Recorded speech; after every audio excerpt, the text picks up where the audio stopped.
آیت الله قزوینی و تلبیس پیرامون شخصیت سبت ابن جوزی.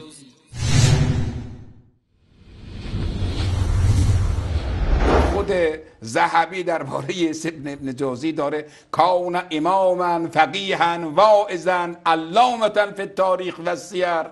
این تعابیر خیلی بزرگی. این تاریخ اسلام ذهبی را آقایان ببینن، جلد 48 صفحه 183. همین سبت ابن جوزی میاد در تذکرة الخواص صفحه 20 ولادت امیرالمؤمنین در کعبه رو مطرح میکنه.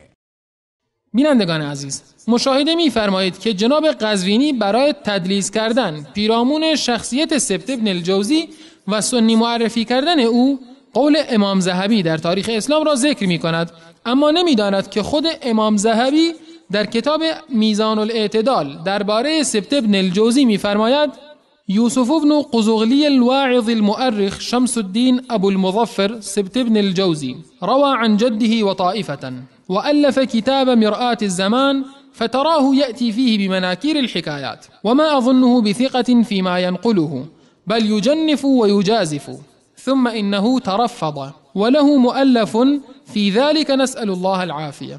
مات سنة 54 و600 بدمشق. قال الشيخ محي الدين السوسي لما بلغ جدي موت سبط بن الجوزي قال لا رحمه الله كان رافضيا. یوسف ابن قزغلی واعظ و مورخ ملقب به شمس الدین ابو المظفر سبت ابن الجوزی از پدر بزرگش و دیگران حدیث روایت کرده. او کتاب مرآة الزمان را تألیف کرده که در آن داستانهای بیپایه و اساس را ذکر می کند و گمان نمی کنم در آنچه نقل می کند مورد اعتماد باشد، بلکه بسیار بیهوده گویی می کند. سپس ایشان به مذهب رافضه گروید و کتابی در این مورد نوشته است. از الله سلامتی و عافیت را می طلبیم. سبت ابن الجوزی در سال 654 هجری در دمشق از دنیا رفت. شیخ محی الدین سوسی میگوید وقتی خبر مرگ سبت ابن الجوزی به گوش پدر بزرگم رسید فرمود الله او را مورد رحمت خود قرار ندهد، چرا که رافضی بود. میزان الاعتدال امام ذهبی جلد 7 صفحه 304.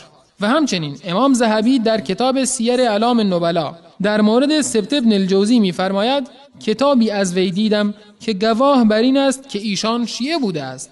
سیر اعلام النبلا جلد 23 صفحه 296.